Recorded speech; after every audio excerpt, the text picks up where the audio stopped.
18h39, on se retrouve en direct dans Punchline sur CNews et sur Europe 1. Merci Dominique Régnier de nous avoir rejoint, le directeur général de la Fondapol. On est avec vous parce que vous avez produit un rapport extrêmement important sur les attentats islamistes dans le monde, de 1979 à 2024, avec un constat que la violence islamiste n'a jamais été réellement quantifiée, et ça c'est intéressant d'avoir en données chiffrées, et vous êtes attelé à ce travail extrêmement minutieux et précis, et c'est l'occasion pour nous d'apprendre que la France est le pays d'Europe le plus touché par les attentats islamistes. 85 attentats perpétrés. Sur notre sol, plus de 230 morts. On fait le point avec Sarah Fenzaré. Oui, 330. 330. On fait le point avec ce sujet de Sarah Fenzaré et puis je vous passe la parole juste ensuite. Merci. L'invasion de l'Afghanistan par l'armée rouge en 1979 et la prise de Kaboul par les talibans en août 2021 correspondent à une montée en puissance du terrorisme islamiste. Multipliés, les attentats ont frappé partout dans le monde, jusqu'au cœur des pays occidentaux, New York, Madrid, Londres, Moscou ou encore Paris. D'après un rapport de la Fondation pour l'innovation politique, en France, 68,2% des attentats islamistes ont eu lieu entre 2012 et avril 2024. Sur cette période, c'est 58 attaques et 302 personnes décédées. 61,2% des cibles sont évidemment des civils. À titre de comparaison, c'est 55 attentats et 302 victimes de plus qu'il y a 20 ans, de 2001 à mars 2012. L'Île-de-France est la province la plus touchée, avec 57 attentats. Le mode opératoire reste souvent le même. 49,4% sont des attaques à main armée, 33% des explosions et près de 10% des prises d'otages. Sans surprise, l'État islamique est le groupe terroriste le plus meurtrier. Dominique Régnier, comment on peut expliquer que la France soit le pays d'Europe le plus touché par le terrorisme ? Si vous me permettez, juste un mot sur les chiffres, que les téléspectateurs ne soient pas surpris, il y a des virgules et des 39,2, etc. C'est le résultat de la base de données que nous avons créée. C'est pour ça que, quitte à avoir une base de données, autant donner des chiffres qui sortent ensuite des calculs. Mais ça ne veut pas dire qu'on connaît avec cette précision-là la réalité, qui est très sous-estimée même par nous, parce que c'est compliqué de mesurer tout cela. Pourquoi la France ? Je pense que la France, qui n'est pas le seul pays touché, mais qui est effectivement très touché, concentre une série de facteurs historiques qui peuvent être liés qui sont liés à l'immigration, qui sont liés aux relations qu'on a pu avoir avec les pays du Maghreb, qui sont liés aux positions de la France au plan international, qui sont liés à une des caractéristiques de notre pays, l'importance de la communauté juive, l'importance de la communauté musulmane, cette espèce de situation très caractéristique. Il y a une très forte communauté juive aux États-Unis, mais il n'y a pas une aussi forte communauté musulmane. Donc ce sont des sujets qui expliquent un peu cela. Il y a aussi le fait que la France est un pays qui, par son système politique, sa laïcité en particulier, est une cible, on le sait, c'est constamment rappelé dans des revendications. Il y a un enjeu important à faire tomber un pays comme la France, à montrer que son système échoue. À la déstabiliser, par des actions violentes, spectaculaires. C'est un soin, un programme, ça c'est certain, c'est un soin, un programme d'apporter la preuve qu'on ne peut pas vivre ensemble avec des religions différentes. C'est ce que la France essaye de montrer, on peut le faire. Si vous montrez que vous ne pouvez pas le faire, c'est une grande victoire pour beaucoup d'ennemis de ce type de société. Et effectivement, vous avez raison de le souligner, la peur, l'effroi, ça c'est le propre du terrorisme. D'où aussi les techniques comme la décapitation par exemple, ou l'attentat suicide, ce sont des formes qui épouvantent. La bombe qui explose n'importe où, rue de Rennes, ou lors d'un enterrement dans un pays musulman, parce que les musulmans sont les principales victimes de ces attentats islamistes, plus de 90%. Dans le monde, bien sûr. Dans le monde, donc c'est d'une grande... Moi j'estime, alors je peux documenter 250 000 victimes depuis 1979. En réalité, je l'explique dans le travail, je ne vais pas vous embêter avec les détails, mais en réalité, pour des tas de raisons, c'est très sous-estimé. Et moi, je ne veux pas survendre quoi que ce soit, donc je donne... on a listé 67 000 attentats depuis 1979. Il y en a d'autres dont on n'a pas été informé ou qu'on ne sait pas attribuer clairement. On ne sait pas même s'il y a une cause clairement islamiste ou pas, donc on les écarte. Et c'est la même chose pour les victimes. 250 000 morts, c'est vraiment le chiffre plancher. Par exemple, pour l'Algérie, la décennie noire, je ne retiens aucun chiffre. Parce qu'on n'a pas de documentation. Bien sûr. Je ne peux pas dire ce qui s'est passé, on n'arrive pas à savoir. Et ça va de 200 000 jusqu'à 1 million pour certaines sources, y compris de la part de l'État algérien. Donc on préfère neutraliser ça et ne pas donner de chiffres. Donc c'est très, très au-dessus. Et puis je veux rappeler que l'attentat, toute catégorie, toute cause confondue, le plus meurtrier dans l'histoire du terrorisme, c'est le 11 septembre. Plus de 3000 morts. Il n'y a jamais eu autant de morts dans un attentat, quelle que soit la cause de l'attentat. Donc c'est quelque chose qui nous a tous marqués et ces attentats-là sont faits pour créer la stupeur, la peur, l'angoisse. Évidemment, ça a un autre effet, c'est que ça lève les populations au sein d'une même société, les populations les unes contre les autres, évidemment. La suspicion, voilà. Mais ce qui est terrible, c'est que la France, terre de la laïcité, est en fait la plus frappée, et notamment en raison de l'islamisme radical. Absolument, il y a une pression très forte. On sait qu'en Europe, d'autres pays sont plus touchés que nous, mais que c'est une forme d'offensive, clairement. Comment vous l'expliquez ? Pardon ? À cause de notre laïcité ? À cause de cela, oui, mais j'ai aussi tendance à penser, c'est un peu peut-être surprenant, mais j'ai tendance à penser que cette violence, parce que ce que vous avez dit pour la France, très justement dans la synthèse qui a été faite très, très, très remarquablement, on peut le dire pour le monde, c'est-à-dire que la phase la plus meurtrière, où il y a le plus d'attentats depuis 1979, c'est 2012 à aujourd'hui. C'est 84% des attentats qui ont lieu dans la dernière... Il y a une accélération à partir de 2012. Il y a une intensification. On est dans une phase d'intensification et pas du tout de ralentissement. Je fais une interprétation qui est de dire que les islamistes ont le sentiment que le monde leur échappe. D'accord. C'est une réaction, une surréaction. Et il faut aussi savoir le regarder comme ça. Le monde leur échappe. Et c'est pas par hasard si on est les uns et les autres, je ne sais pas vous ici, mais les uns et les autres, on est souvent épatés par ce qui s'est passé aux États-Unis avec Elon Musk. Il y a quelque chose qui est en train de se jouer dans ce 21e siècle. C'est une espèce d'hyper-technicité, de très grand potentiel de progrès, etc. Qui répond. Et ça bouleverse tellement les codes culturels et le schéma, je dirais, fondamental de l'islamisme qu'il y a cette réaction. En tout cas, moi, je le dis comme ça. Vous interprétez ça comme ça. Mais est-ce que c'est aussi comme ça qu'on peut expliquer le 7 octobre ? Ce qui s'est passé sur le sol israélien. Alors, 7 octobre... Ce massacre, c'est 1200 morts, c'est 7000 blessés. Pour moi, c'est aussi ça. C'est le même ressort. Ouais, c'est ça aussi. Mais je vois dans le 7 octobre aussi un enjeu historique extrêmement important, qui d'ailleurs en partie a été atteint. J'y vois, moi, un attentat contre le procès de Nuremberg. Contre le procès de Nuremberg. Oui, c'est-à-dire... Expliquez-nous. Contre le premier procès de Nuremberg. C'est-à-dire... depuis le 7 octobre, on a le sentiment que c'était possible de refaire ce qui a été considéré comme absolument inacceptable à partir du premier procès de Nuremberg, qui en quelque sorte faisait une clôture sur une période atroce, celle de la Shoah et du massacre des civils, des juifs, etc. Génocide de l'époque que nous connaissions bien.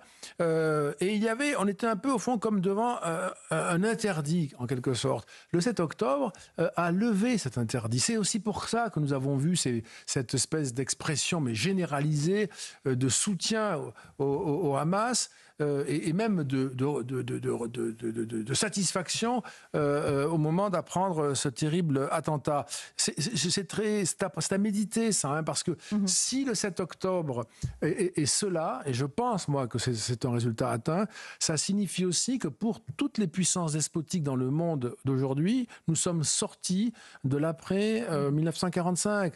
C'est fini. On peut à nouveau laisser la violence débridée agir. Dès lors qu'on a la puissance, on pourra agir et rien ne nous limitera, et surtout pas la morale. Nous n'entrerions pas à ce moment-là dans un siècle qui s'efforcerait d'être plus moral que le précédent, où l'Europe a été désastreuse, on le sait bien.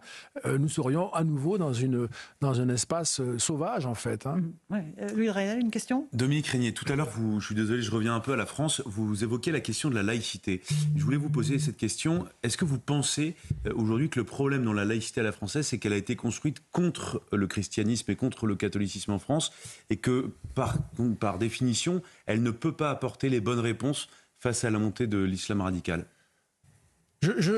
C'est une question compliquée, c'est parce que l'Église catholique se réjouit de ce régime de la laïcité. Aujourd'hui, oui. Elle y a trouvé une force incroyable, et d'une certaine manière... À l'époque, non. Hein. Comment ? À l'époque, ça a été extrêmement douloureux. Non, bien sûr. Mais c'est enfin, c'est dans la doctrine, je dirais, du catholicisme que d'avoir cette autonomie par rapport à l'État. Ça n'est pas...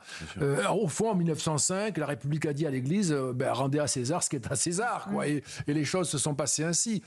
C'est quelque chose qui a plus fortifié. On a publié, nous, la note d'Henri Madelin à la Fondation, qui s'appelle La liberté religieuse, et qui dit cela remarquablement bien, sur le fait que pour l'Église catholique, ça a été un choc terrible et aussi une émancipation par rapport à une certaine conception du rapport à la politique.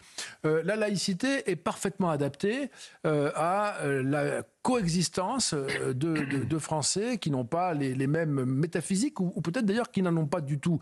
Il n'y a pas d'autre modèle que celui-là. Moi, je ne le crois pas. On peut l'appeler comme on veut. Il n'y a pas d'autre modèle que celui-ci, qui est un modèle de neutralité imparfaite, neutralité fragile. Tout ça est évident. Ce sont des femmes et des hommes qui gouvernent ces réalités.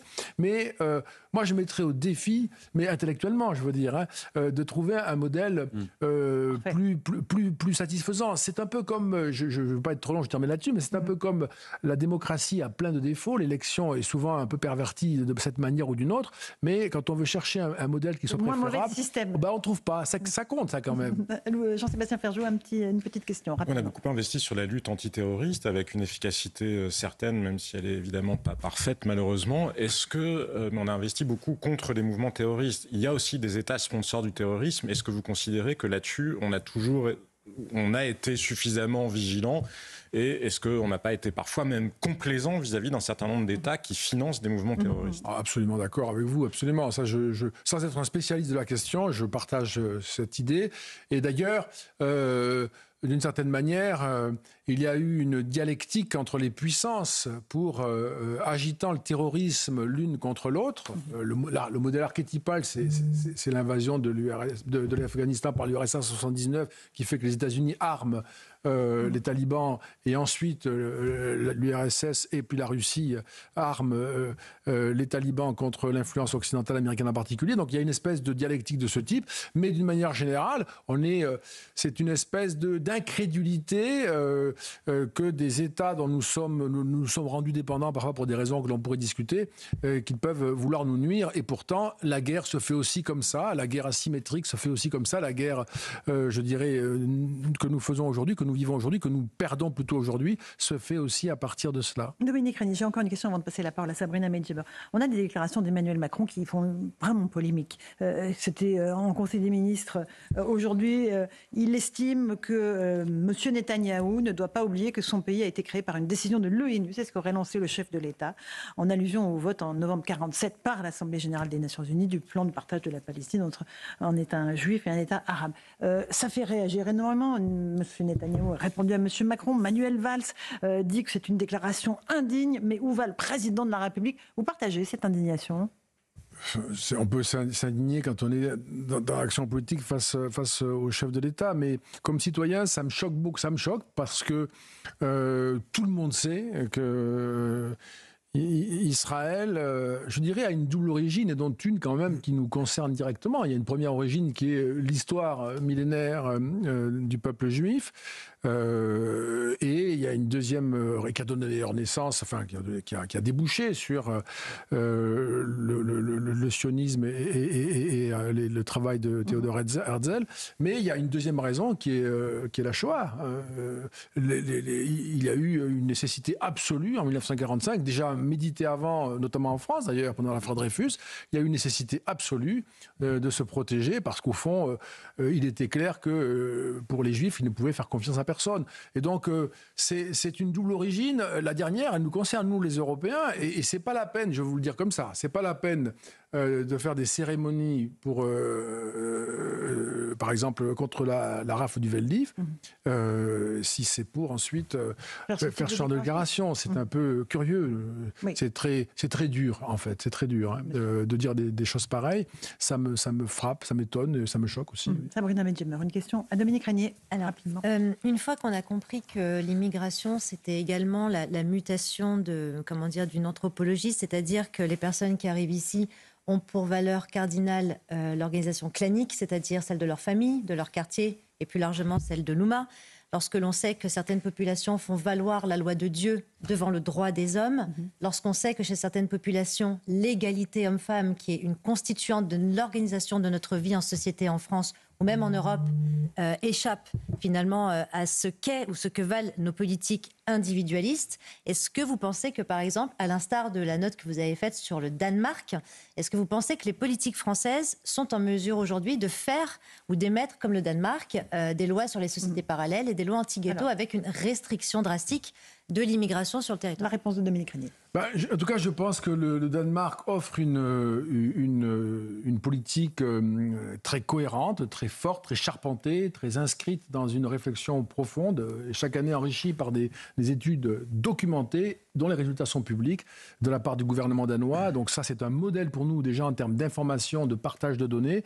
Les intentions sont louables en réalité, les méthodes sont respectueuses, l'intégration est remarquable dès lors que la personne est acceptée. Donc c'est un vrai modèle pour nous. Il n'y a pas beaucoup de modèles à ce point pensés. Hein. C'est un modèle pour nous tous, on ne peut que le considérer, on peut l'adopter ou pas, mais déjà le souligner considérer. sa fermeté, hein. Sa fermeté. Absolument. Conditions d'acquisition de la nationalité Absolument, c'est un danoise modèle sont très... drastiques. Et puis quand vous arrivez, enfin c'est parce qu'on a besoin de vous, donc vous êtes bien accueillis du coup, et vous avez un double Vous devez tuteur. parler la langue, hein. Voilà, vous avez l'entrepreneur qui va vous prendre en charge, l'élu local qui va vous prendre en charge, vous avez une double tutelle si je puis dire, et puis l'école, etc. Mais voilà, et sur la question des valeurs, je ne peux que vous rejoindre. Je ferai juste une petite, pas un bémol, mais l'idée que Dieu est supérieur à la République, par exemple, c'est une idée qui vient à l'esprit des croyants. Oui, bien sûr. Et ça, moi, ça ne me dérange pas tant que ça n'est pas... Tant que ça n'attaque pas nos institutions et l'école notamment absolument. dont on parlait Parce précédemment. que tous les croyants, surtout ceux qui ont une métaphysique, ne peuvent que penser que Dieu est au-dessus. On leur demande simplement de ne pas en tirer des conséquences pratiques qui remettraient en cause les institutions. Oui, et c'est malheureusement ce qui a coûté la vie à 2 de nos professeurs. Effectivement. Parce que, l'école est laïque et ça déplaît aux Et on célèbre leur mémoire cette semaine. Merci beaucoup Dominique Merci Régnier. à vous. J'ajoute qu'à l'instant, Benjamin Netanyahu dit à Emmanuel Macron que la victoire de la guerre de 48, c'est ça qui a créé Israël. Et ce n'est pas la résolution de l'ONU. Voilà, ça va continuer, le ton va continuer à monter entre les dirigeants israéliens et français. Merci beaucoup Dominique Régnier. C'était passionnant de vous entendre. Merci Jean-Sébastien Ferjou, Louis Dragnel, Sabrina Medji.